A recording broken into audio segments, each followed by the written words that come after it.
Assalamualaikum warahmatullahi wabarakatuh. Halo teman-teman, selamat datang kembali di channel aku.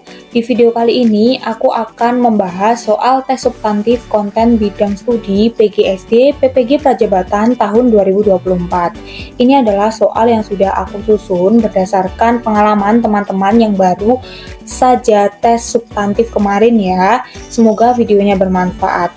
Ini soal yang pertama, yaitu adalah mata pelajaran PPKN. Di sini kita disuruh untuk mencari tindakan yang mencerminkan penerapan norma kesusilaan ditunjukkan oleh nomor berapa. Nah, ini berbicara tentang norma ya teman-teman. Kita lihat pilihannya, ada satu, tidak melakukan penipuan, yang kedua, tidak meludah di sembarang tempat, yang ketiga, menghargai dan menghormati orang lain, yang keempat, tidak membuang sampah sembarangan, yang kelima menjauhi larangannya.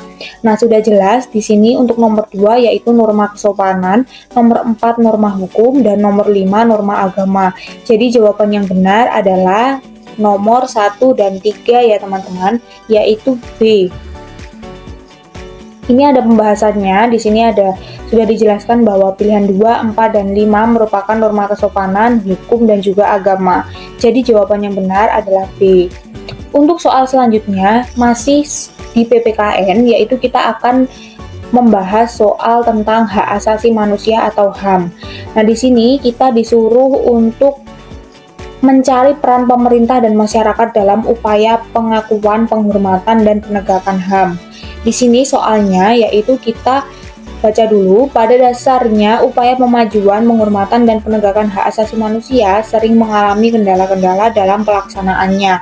Hal tersebut disebabkan karena penegakan hak asasi manusia masih bersifat parsial atau berdiri sendiri. Untuk itu dibutuhkan peran serta segenap komponen bangsa, yaitu masyarakat dan pemerintah. Berkaitan dengan hal itu, bagaimana hubungan peran pemerintah dan masyarakat dalam upaya pengakuan, penghormatan, dan penegakan HAM? Nah, di sini di pilihan jawaban A yaitu masyarakat bisa lebih berperan aktif dengan melakukan tindakan tegas dan keras kepada semua lembaga atau organisasi yang tidak mendukung kebijakan pemerintah dalam proses pengakuan, penghormatan, dan penegakan HAM. Yang B yaitu pemerintah dapat memaksa masyarakat untuk patuh terhadap semua kebijakan dalam proses pengakuan, penghormatan, dan penegakan HAM, serta memberikan sanksi kepada siapa saja yang mengkritisi kebijakan tersebut. Yang C, teman-teman, pemerintah dapat menjadikan laporan masyarakat mengenai terjadinya pelanggaran HAM sebagai dasar untuk bertindak tegas dengan menggunakan kekerasan dalam rangka menjamin terwujudnya penghormatan dan penegakan HAM. Yang D, pemerintah dan masyarakat berperan sesuai dengan kehendaknya dalam mewujudkan pengakuan, penghormatan, dan penegakan hak asasi manusia karena keduanya memiliki peran yang berbeda serta tidak saling berkaitan satu sama lain. Untuk yang E, pemerintah bertindak sebagai regulator atau pembuat kebijakan penegakan HAM, sementara itu masyarakat mendukung dengan tetap bersikap kritis kebijakan pemerintah tersebut dalam proses penegakan HAM. Untuk soal ini, kita disuruh untuk mencari hubungan antara pemerintah atau peran pemerintah dan masyarakat. Jadi jawaban yang benar adalah E ya teman-teman. Kita lihat pembahasannya. Hal yang ditanyakan adalah hubungan pemerintah dan masyarakat dalam penegakan HAM. Maka pemerintah bertindak sebagai regulator dalam penegakan HAM. Jawaban yang benar adalah E. Untuk soal selanjutnya yaitu kita beralih ke mata pelajaran bahasa Indonesia. Di sini ada sebuah teks dan kita disuruh untuk menganalisis teks tersebut kemudian menentukan karakteristik teks argumentasi yang mana yang tergambar di dalam teks. Nah, teman-teman perlu kalian ketahui bahwa untuk bahasa Indonesia ini yang muncul di tes substantif pengalaman aku dulu itu juga ada ya seputar seperti ini, yaitu teks argumentasi, teks deskriptif, teks narasi, eksposisi, dan juga teks-teks yang lain. Nah, kalian perlu memahami betul apa perbedaan dari teks narasi, deskriptif, eksposisi, persuasif, argumentasi itu seperti apa. Nah, kalau yang ini kita disajikan sebuah teks argumentasi. Jika kita melihat lagi, argumentasi adalah teks pendapat ya teman-teman, pendapat atau argumen dari seseorang. Nah, di sini yang harus kita lakukan adalah menganalisis ini tuh karakteristik teksnya seperti apa, apakah bersifat fiksi, bersifat fakta, bersifat sebab akibat. atau akibat sebab, ataupun bersifat mempengaruhi. Nah, di sini kita perlu membaca dulu, kemarau tahun ini cukup panjang, sebelumnya pohon-pohon di hutan sebagai penyerap air banyak yang ditebang. Di samping itu, irigasi di desa kini tidak lancar. Ditambah lagi dengan harga pupuk yang semakin mahal dan kurangnya pengetahuan para petani dalam menggarap lahan pertanian. Oleh karena itu, tidak mengherankan panen di desa ini selalu gagal. Nah, teman-teman, di sini kan sudah jelas ya bahwa panen di desa itu selalu gagal. Yang mana penyebab dari panennya selalu gagal itu adalah kemarau dan juga pohon ditebang serta irigasi di desa itu tidak lancar. Jadi sudah jelas bahwa teks argumentasi ini bersifat sebab akibat. Kita lihat pembahasannya. Nah, jawaban yang benar adalah C, yaitu sebab akibat ya teman-teman, karena sudah tertera jelas bahwa sebab panen tidak lancar itu adalah kemarau, hutan yang ditebang, dan juga irigasi yang tidak lancar. Untuk soal selanjutnya, kita masih seputar teks. Kita ada teks deskriptif, argumentatif, naratif, dan juga persuasif. Nah, di sini kebetulan kita disuruh untuk mencari mana yang termasuk teks apa di teks tersebut. Nah, analisis teks di atas, kemudian berdasarkan karakteristik yang tergambar, teks di atas termasuk jenis pengembangan paragraf apa. Nah, kita disuruh untuk mencari pengembangan paragraf apa yang tertera pada teks yang telah disajikan. Nah, di sini kita baca terlebih dahulu. Setiap manusia di dunia ini pasti ingin sekali bisa berprestasi karena prestasi adalah suatu hal yang sangat membanggakan baik dari diri sendiri maupun orang tua. Orang tua mana yang tidak bangga jika anaknya berprestasi? Namun mencapai prestasi bukanlah mudah. Prestasi tidak dapat hanya dengan usaha kecil, perlu diadakan pengorbanan yang luar biasa di dalamnya untuk menghadapi kerikil-kerikil tajam yang siap menghadang di depan. Nah, teman-teman, di sini sudah terlihat ini adalah teks argumentatif ya, teman-teman, karena ini merupakan sebuah pendapat dari seseorang. Jadi jawabannya adalah B. Kalau untuk teks deskriptif itu adalah teks untuk menggambarkan sesuatu dan naratif itu paparan penjelasan. Persuasif adalah teks untuk mengajak atau ajakan. Nah, kita lihat dulu pembahasannya apakah benar. Ini yang merupakan teks argumentatif. Jadi jawaban yang benar adalah B ya teman-teman. Nah, di sini juga ada teks eksposisi. Nah, eksposisi ini adalah paparan, sedangkan naratif itu menjelaskan proses kejadian. Argumentatif itu pendapat, sedangkan deskriptif itu menggambarkan objek secara detail. Kalian harus ingat-ingat itu untuk menjadikan panduan kalian mengerjakan soal tes substantif bahasa Indonesia nantinya. Oke teman-teman, kita lanjut ke soal selanjutnya. Kita beralih ke mata pelajaran IPS. Nah, IPS ini kita baca dulu soalnya. Dalam proses pembentukan muka bumi, tenaga endogen dibagi menjadi 3, yaitu kita disuruh untuk mencari tenaga endogen. Nah, ini butuh pengetahuan yang tinggi. Kalian harus belajar macam-macam tenaga endogen itu apa. Nah, biasanya kita tuh sudah lupa ya teman-teman. Nah, ini kita bahas kembali. Tenaga endogen tuh dibagi menjadi 3, yaitu apa saja? Tektonisme, vulkanisme, dan juga seisme. Kita lihat pembahasannya dulu. Jawaban yang benar adalah E, karena tenaga endogen itu adalah tenaga yang berasal dari dalam bumi ya teman-teman. Nah, seisme itu gempa bumi, sedangkan deflasi itu pengikisan tanah oleh angin.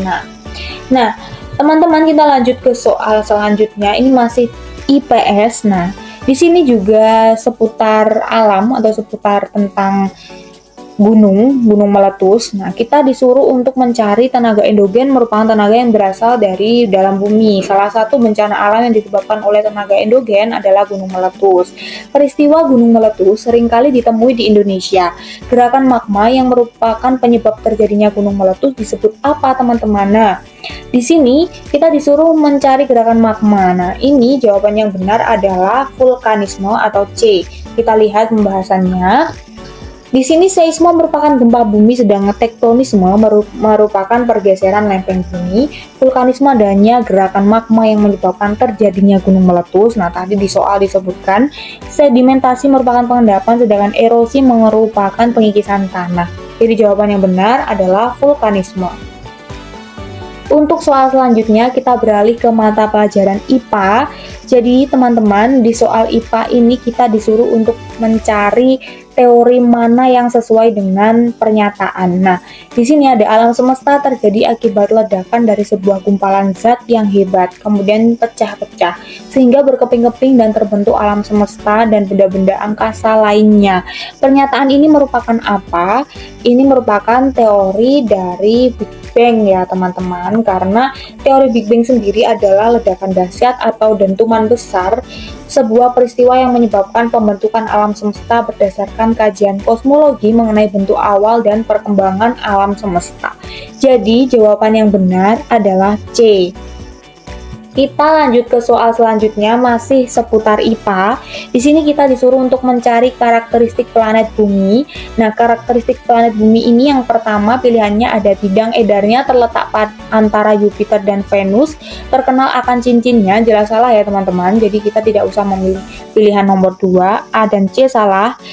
Memiliki sebuah satelit dan bidang edarnya terletak antara Venus serta Mars. Nah, ini teman-teman kita hanya fokus pada jawaban B, D, dan E. Nah, di sini jelas bumi itu memiliki satelit, berarti jawaban 3 itu betul. Nah, jawaban 3 betul, berarti ada di jawaban D dan juga E. Nah, untuk kita lihat lagi bidang edarnya bumi itu terletak antara Jupiter dan Venus atau Venus dan Mars ya teman-teman. Nah, ternyata bidang edarnya itu terletak antara Venus dan Mars ya teman-teman. Jadi jawaban yang benar itu adalah D, yaitu nomor 3 dan juga 4. Oke, selanjutnya teman-teman kita beralih ke mata pelajaran matematika. Nah, mata pelajaran matematika ini banyak sekali yang bertanya ke aku apakah soal-soalnya itu seperti di sekolah dasar atau soalnya itu seperti HOTS dan banyak yang susah. Nah, beda ya teman-teman. Kalau soal numerasi itu soalnya tuh HOTS. Kalau soal matematika untuk konten bidang studi, apalagi bidang studinya itu PGSD, kita itu dibawa untuk mengerjakan soal-soal pengetahuan dasar kita tentang matematika. Misalnya saja di materi kelas 6 itu ada rata-rata. Nah, di sini juga aku cantumkan ada soal rata-rata dan juga aku dulu keluar soal tentang jarak ya teman-teman, jarak tempuh, kecepatan rata-rata dan juga waktu tempuh yang dibutuhkan. Jadi seperti itu keluar. Aku juga keluar tentang aljabar dan juga peluang. Nah, teman-teman perlu kalian ketahui bahwa matematika ini soalnya itu semua soal di konten bidang studi ini tidak sama ya teman-teman sama teman-teman yang lain yang mengerjakan soal. Jadi kita itu tidak bisa berdiskusi ataupun yang lainnya. Kita hanya bisa fokus untuk mengerjakan soal yang sudah kita dapatkan. Pastikan teman-teman berbanyak latihan soal supaya kalian tuh bisa lebih percaya diri dalam mengerjakan tes substantif. Ini untuk soal matematikanya, kita disuruh untuk mencari rata dari 5 siswa yang ikut tes susulan. Nah, ini pasti teman-teman sudah sering sekali ya mengerjakan soal-soal seperti ini. Ini berhubungan dengan mean, median, dan juga modus. Dan ini juga keluar saat aku tes substantif dulu. Perhatikan, banyak siswa pada suatu kelas adalah 40 siswa, nilai rata tes suatu mata pelajaran dari 35 siswa adalah 72. Kemudian, 5 siswa yang lain ikut tes susulan. Jika nilai rata tes seluruh siswa sekarang menjadi 7,15, maka nilai rata dari 5 siswa yang ikut tes susulan adalah, masih ingatkah teman-teman cara untuk mengerjakan soal rata-rata seperti ini? Nah, kalau kalian banyak yang lupa, aku akan jelasin caranya, yaitu kita tinggal kalikan saja ya teman-teman. 40 siswa dikali rata seluruhnya yaitu 7,15, kemudian 35 dikali 7,2. Nah, nanti hasilnya kita kurangi dan kita bagi 5 supaya kita mendapatkan nilai rata-rata dari 5 siswa yang ikut tes susulan. Kita lihat pembahasannya dulu teman-teman. Jadi jumlah nilai 35 siswa yaitu dikalikan sebanyak 252, jumlah nilai 40 siswa juga dikalikan sebanyak 286, dan dikurangi hasilnya yaitu 34. Sedangkan 34 dibagi 5, karena kita mencari rata-rata, maka kita harus membaginya dengan jumlah siswa yang dicari rata-ratanya, yaitu hasilnya adalah 6,8 dengan jawaban yang benar B ya teman-teman. Oke teman-teman, kita lanjut ke soal selanjutnya. Nah, di sini kita diberikan soal tentang kecepatan rata-rata. Kita disuruh mencari kecepatan rata-rata. Nah, teman-teman apakah masih ingat? Nah, ini juga sering sekali keluar dan sering sekali pasti teman-teman mengerjakan soal-soal seperti ini. Jadi teman-teman, kita hanya perlu menghafalkan rumusnya saja ya. Kita baca dulu. Stanley mengendarai mobilnya dari rumah ke kantor yang berjarak sekitar 25 km dari pukul 7 sampai 9. Wah, ini cukup lama ya. Dia mengendarai motor dengan jarak cuma 25 km itu dari pukul 7 sampai 9. Berarti dia tuh sangat pelan sekali naik motornya ya teman-teman, karena 2 jam dia hanya bisa menempuh 25 km, sedangkan 2 jam saja biasanya sudah hampir 90 km itu bisa. Nah, kecepatan rata-rata pergerakan mobil Stanley adalah, kita lihat pembahasannya dulu teman-teman. Kecepatan ini rumusnya adalah J per W, atau kecepatannya tadi 25 per waktunya 2 jam. Jadi kecepatan sama dengan 12,5, cuma dibagi aja ya teman-teman. Nah, jadi jawabannya benar adalah B ya teman-teman, karena Stanley membutuhkan kecepatan rata-rata pergerakan mobilnya itu 12,5 km per jam.